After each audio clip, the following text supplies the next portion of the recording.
대통령실은 신원식 국방장관 후보자가 최종 임명될 때까지 이종섭 장관의 사표를 수리하지 않겠다고 밝혔습니다. 안보 공백을 최소화한다는 명분과 함께 최상병 사망 사건 수사 외압 논란과 관련한 문책 인사가 아님을 강조한 겁니다. 대통령실 고위 관계자는 최상병 사망 사건 수사 외압 논란은 인사에 고려하지 않았다고도 했습니다. 사의 표명한 것은 맞습니다. 사의 표명하신 것이 맞다? 그 이상의 평가는 제가 할 일이 아니라고 생각합니다. 이주호 교육부 장관과 이동관 방송통신위원장에 이어 유인촌 문체부 장관 후보자까지 이명박 정부 인사들을 다시 기용한 데 대해선 과거 정부에 몸담았는지가 기준은 아니라면서 전문성과 책임감을 갖고 소명을 다할 수 있는지를 집중적으로 봤다고 설명했습니다. 야권은 꼬리 자르기 개각, 올드보이의 기용이라고 혹평했습니다. 모렴치한 개각으로 꼬리 자르기와 의혹 은폐에 성공할 것으로 여긴다면 큰 오산입니다. 내각을 쇄신하라고 했더니 더 문제 있는 인사들만 끌어모았습니다. 이종섭 국방장관 탄핵안 발의를 준비하던 민주당은 이 장관이 당분간 직을 유지함에 따라 탄핵을 재추진할지 검토하기로 했습니다. 여당은 국민을 위해 일할 준비와 자세를 갖춘 인물들이라고 평가했습니다. 좀 더 큰 변혁을 속도감 있게 이끌어가야 할 필요성이 있는 부분에 대해 고삐를 당기겠다는 강력한 의지의 표명입니다. 이런 가운데 신원식 후보자가 국회의원이 되기 전 전광훈 목사 집회 등 여러 보수단체 집회에서 한 발언들이 공개돼 논란이 예상됩니다. 2016년 박근혜 대통령을 이끌었던 파멸로 이끌었던 촛불은 거짓입니다. 지금 태극기는 진실입니다. 야당은 신 후보자가 극우 편향 발언을 일삼았다며 검증 공세를 벼르고 있습니다. SBS 한상호입니다. 신원식 국방장관 후보자가 2019년 한 유튜브 방송에서 한 발언입니다. 12.12하고 박정희 대통령이 돌아가시는 그 공백기에 서울에 보면 일어나고 그래서 저는 그때 당시 나라 구해야 되겠다 나왔다고 봐요. 5.16 군사정변을 두고는 정치, 법적으로는 쿠데타인데 사회, 경제, 철학적으로는 혁명이라고도 말했습니다. 쿠데타를 옹호한 것 아니냐는 논란이 일자 직접 해명했습니다. 쿠데타는 절대 있어서도 안 되고 있을 수도 없고 대한민국 현실에 불가능하다고 봅니다. 그러면서 12.12 군사반란에 대한 대법원 판결과 정부 공식 입장을 100% 지지한다고 덧붙였습니다. 같은 해 보수단체 집회 막말도 논란이 됐는데 문재인 따는 것은 시가 문제입니다. 안 내려오면 붕짜자 붕짜. 신 후보자는 공인이 되기 전 발언이라며 정치적 중립성을 지켜야 하는 국무위원이 된다면 그에 걸맞은 언행을 하겠다고 했습니다.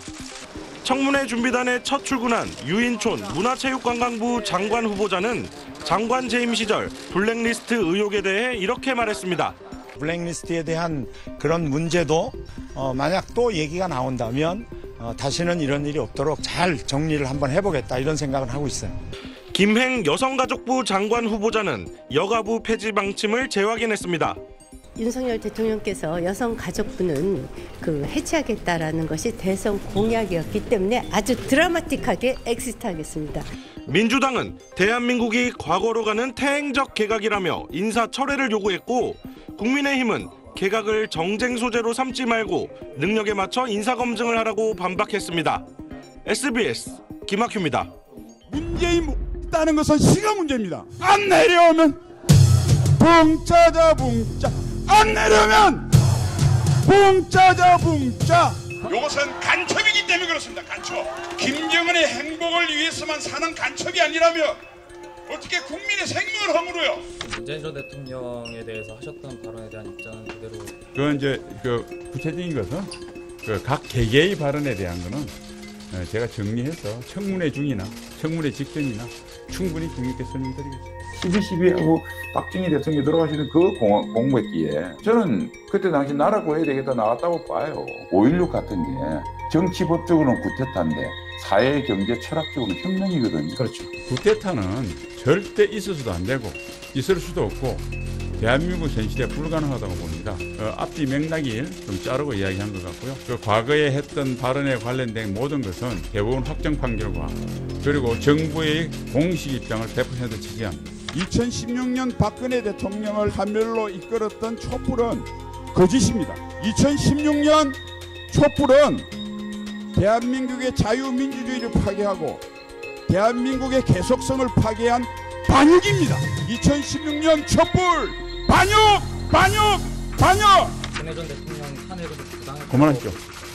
그거에 대해서는 그것도 우리가 법적 판단이 나왔잖아요. 제가 공인신분 되기 전에는 여러 정치적 견해를 자유롭게 저도 표현할 수 있겠지만 국회의원이 되고 더구나 앞으로 국무위원이 된다면 더더구나 개인적인 사견이 아닌 정부의 공식적인 견해, 우리 사법부의 판단을 존중하고 그렇게 늘 존중하는 행동을 하게 됐습니다. 국방장관 후보자 부족하지만 큰 차원에서 이끌어나서 육군하고 공무를 전달해 가고 해군은 10시부터 해서 아니 그 안타깝지만은 그 손잡고 가다가 이제 웅덩이가 푹 빠져서 안타까운 죽음을 했어요. 그런데 이게 8명이나 다 처리할 만큼 어마어마한 군의 과오나 그겁니까? 이런 생각을 합니다. 왜 국군의 뿌리를 김원봉이라고 부르고 비록 홍범도 장군이 봉오동 전투에서 공을 세웠다고 하나 그 뒤에는 자유시 거기에서 거의 1,500명 되는 우리 독립군의 씨가 마르는데 주역이었습니다. 그리고 레닌한테 가서 레닌의 권총도 받고 소위 소련군이 된 이분을 굳이 흉상을 세우고 그 육사에 만들려고 했는지.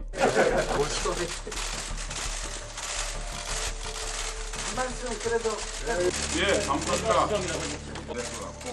내일부터는 국방부로 가게 됩니다. 그동안 대단히 감사드리고. 후보자님 일단 장관 지명 축하드리고요. 우선은 후보자로 지명되신 이후에 첫 출근이십니다. 네. 며칠 전에 그 소감에서는 군대다운 군대를 만들겠다고 하셨는데 좀 짧았어요. 앞으로 장관이 되시면 어떤 장관으로 임하실 건지 먼저 포부 말씀 좀 부탁드리겠습니다. 예, 우선 먼저 지금도 전후방 각지와 해외에서 소임으로 완수하는 국군 장병들께 깊은 감사와 존경을 보냅니다. 그리고 예비군, 공무원, 군무원 등 국방가족 모든 분들께도 감사의 말씀을 전합니다. 지금 안보 상황이 그 어느 때보다 엄중하다고 하는 것은 잘 알고 계실 겁니다. 이러한 때 국방부 장관 후보로 지명된 것에 대해서 책임의 막중함을 느끼고요. 만일 장관이 된다면 국군 통수권자의 국방 관련 지침과 의도를 잘 헤아려서 정예화된 선진 강군을 만드는 데 진력하겠습니다. 특히 장병들이 올바른 국가관, 대적관, 군인 정신으로 무장이 돼서 군 본연의 임무에만 매진하는 군인다운 군인, 그리고 적과 싸우면 반드시 이길 수 있는 군대다운 군대를 만드는 데 성심을 다하겠습니다. 이상입니다. 원래 이렇게 그 백팩을 메고 다니세요? 요거 의원 때는 주로 메고 다녔습니다. 예. 그런데 이제 아직까지 장관 신분이 아니라 이게 편합니다. 예. 그리고 이제 청문회 준비로 좀 바쁘실 테니까 오늘이 마지막 뵐 수도 있을 것 같아서 조금 궁금한 거 몇 가지 여쭤보겠습니다. 우선은 한간에 최근에 재야 시절의 과거 발언들에 대해서 좀 논란이 있습니다. 그때 12.12 관련해서든 5.16이든 여러 가지 과거 발언에 대해서 어떤 입장 어제도 살짝 밝히셨지만은 말씀 좀 부탁드리겠습니다. 그 대부분은 어제 사실은 국회에서 좀 상세히 설명했기 때문에 그 입장에는 변함이 없고 특히 쿠데타에 관련된 부분에 대해서는 제 말 앞뒤가 조금 편집이 돼서 그런 오해를 불러일으키는데 어쨌든 그와 대해서는 제 생각이 확고합니다. 그 사건에 대한 대부분 확정 판결, 그다음 지금의 정부의 역사적 평가 100% 수용합니다. 그리고 그 홍범도 흉상 관련된 논란이 또 있는데 홍범도 한 명을 바꿔야 된다고 생각하시는지 또 국방부 앞에 있는 홍범도 흉상도 옮겨야 된다고 생각하시는지요? 예, 그 문제는 제가 취임하면 여러 의견을 듣고 충분히 검토를 한 후에 방향을 국민들께 말씀 올리겠습니다. 그리고 장관이 되시면 9.19 군사합의는 공식적으로 파기를 선언을 하는 게 옳다고 보시는지요? 개인적으로 9.19 군사합의는 우리 군사적 취약성을 확대하는 반드시 폐기가 되는 것이 바람직하다고 생각해왔습니다만은 국방부 장관이 되면 국방부 단독으로 그걸 결정할 수 없는 것이죠. 그래서 9.19 군사합의에 대한 어떤 군사적 취약성이 그동안 군에서 여러 가지 보완책을 내놓았습니다만 한번 전반적으로 보고 추가적으로 보완할 거 있으면 최단 시간에 보완하겠습니다. 그 최상병 사건 관련해서는 어떻게 처리되는 게 맞았다, 옳았다고 보시는지요? 예, 제가 뭐 국회의원으로서 정치인으로서 여러 가지 견해를 밝혔습니다만은 일단 제가 국방부 장관이 만일 된다면 일단 경찰에서 수사가 이루어지고 있고 또 일부는 군 검찰의 수사가 이루어지고 있습니다. 그래서 국방부 장관으로서 어떤 수사에 대한 입장을 밝히는 것은 적절치 않다고 보고요. 마찬가지 후보자로서도 지금 어떻게 말씀드린 건 적절치 않다고 봅니다. 단 청문회장에서 제가 할 수 있는 범위 내에서 필요하다면 제 의견을 밝히겠습니다. 몇십 년 전 일이다 보니까 잘 기억이 나실지 모르겠는데 중대장 시절에 어떤 논란도 조금 있습니다. 지금 법적인 절차가 진행된 것도 있고요. 그것에 대해서 입장 다시 한번 말씀 부탁드리겠습니다. 우선 세부적인 내용에 대해서는 진상규명의 내용이 너무나 사실에 근거하지 않고 왜곡된 기억에 의해서 일방적으로 했기 때문에 그거에 대해서 조목조목 한번 여러 번에 걸쳐서 아주 상세하게 기자 여러분께 제 입장을 이미 배포를 했습니다. 그러나 여기서 이제 말씀드릴 수 있는 것은 진상규명의 내용이 사실에 근거하지 않다. 그리고 그 진상규명이 사실에 근거하지 않은 진상규명의 내용조차도 조작에 누가 했는지 특정할 수 없다고 했는데 최근에 일부 언론에서 그걸 또 저라고 이렇게 이야기를 했는데 그에 대해서는 아까 법적 진행이 되고 있고요. 27살의 중대장의 잘못을 감추기 위해서 649년 선배였던 당시 대대장님이나 사단 헌병대 그리고 군의관까지 동원돼서 짧은 서너 시간 동안 조작을 했다. 그래서 거의 소설이라고 보고요. 상세한 것은 법적 투쟁을 하면서 제가 밝히겠습니다. 마지막으로 너무 개인 신상 관련된 좀 여쭤봤는데 네. 정책적인 거 하나만요. 지금 북로가 굉장히 밀접한 행보를 보이고 있고 또 불법 무기거래 의혹도 있습니다. 장관이 되시면 이렇게 밀착된 북로의 관계에 있어서 군사적으로 우리가 국방부가 어떻게 대응을 하고 준비를 하겠다 구상이 있으신지요? 예, 아직 정보본부의 구체적인 보고를 받지 않아서 모르겠는데 아마 북러가 저렇게 군사적으로 굉장히 긴밀하면 아마도 북한의 첨단 무기 개발 등 북한의 어떤 무기 개발에 상당한 영향을 주리라고 보고요. 그걸 상세히 분석을 해서 그에 맞춰서 그걸 또 도약적으로 압도할 수 있는 우리 군의 전력전강 방향에 좀 더 보완하도록 하고요. 그 다음에 기본적으로 북러의 어떤 밀착에 대해서는 전략적으로 우리 한국군의 능력을 향상시킨 것도 있지만 우리 동맹국가, 우방국가 긴밀한 군사협력을 통해서 도발을 억제할 수 있기 때문에 이런 여러 가지 다각적인 측면에서 보완책을 강구하겠습니다. 여기 다른 기자분들 계셔가지고 혹시 추가 질문 있으시면 예. 네네.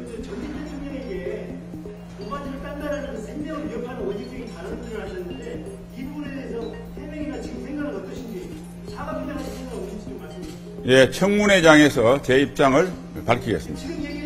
아닙니다. 청문회장에서 밝히겠다. 어제 이야기했습니다. 청문회장에서 밝히겠다고 수차 이야기했습니다. 청문회장에서 밝히겠습니다. 자, 네. 이상 질문이 없으신 걸 알고 감사합니다. 자주 뵙겠습니다.